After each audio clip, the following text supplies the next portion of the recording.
Hapdeng ke Jingkordit bat ke Jingjenja namar ke Jingsha Thombori ke jat Briew red pa jong ke Manipur ha ke bala sakhi ha kilat pathai khobor bakathma Hapdeng ki meite bat ke jat Briew rilom jong ke jala kadang jorba Napdeng ini ke jat Briew red pa ke jat Briew gangte ke badan hanong ba Shillong kala pediang bat ai ja kathia bat ai bam ID yaki bawan poi kumbasan phongot menta kasi ka khat artarik ujemmang hapo ka relief camp gangte hamadan reteng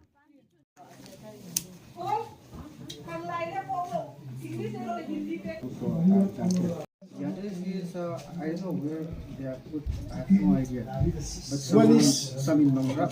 Habakran bo uskatri ka gante relief community US mentang gante uwe na kibala im lasa hanong ba Shillong ulay thu ba kalong ke ege ka pasngau senai lada ban kentat yala ki jat Briew jong u ulong ba bon na preng jong ki menta ka mer kan dei ka sin ka baning kong bakin yo thia suk kinjai klam ka jing chap tieng bat ban yo ya ka bam ka di ka babiang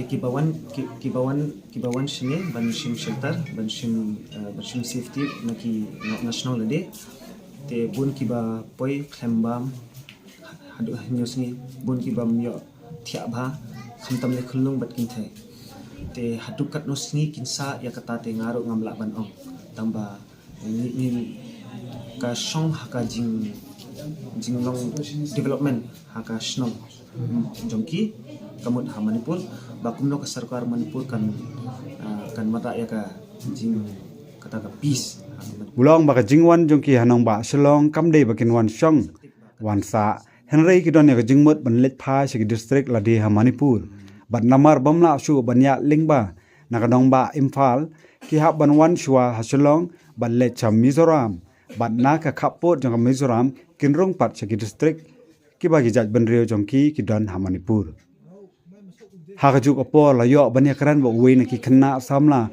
ubala wan poi lang ha kani kasi ubala yo tho bo ulong marwe na mar ulai jangai bat ki yeng ka sem jong u hadin bakla don ka jinga klumar ha Manipur ulai tho bo ki kemi ki pa jong u kiladon menta sa aizwal Mizoram bat mo u marwe ulo wan poi lang sa Shillong bat ki we ki bala wan Phet wer lang. My name is Mangal Mon Nation.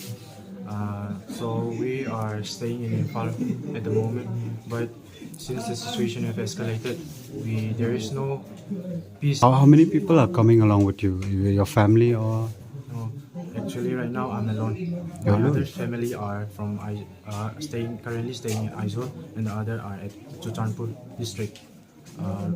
As for my family, I'm alone in this Shillong, but the other peoples are coming like a total of 133. You're alone. How come? What happened? What's the situation that makes you alone now? So like we are separated. Actually, I'm a student of DM Commerce, so we went in a tour, and then as our bus came, so like we have entered, and then we couldn't enter into the Imphal. So like we stayed there for some time, and then when we came out, the problem started. So like we got separated by the way. Nakaliang ka gangte relief committee klabo ya ka jingkarpat sa sarkar Meghalaya bakan kene lem ya ka mensium ngau senai ban penti kena bakini ba wan poi kin shong suk shong san tat onda kin mi ban let pat sha Mizoram.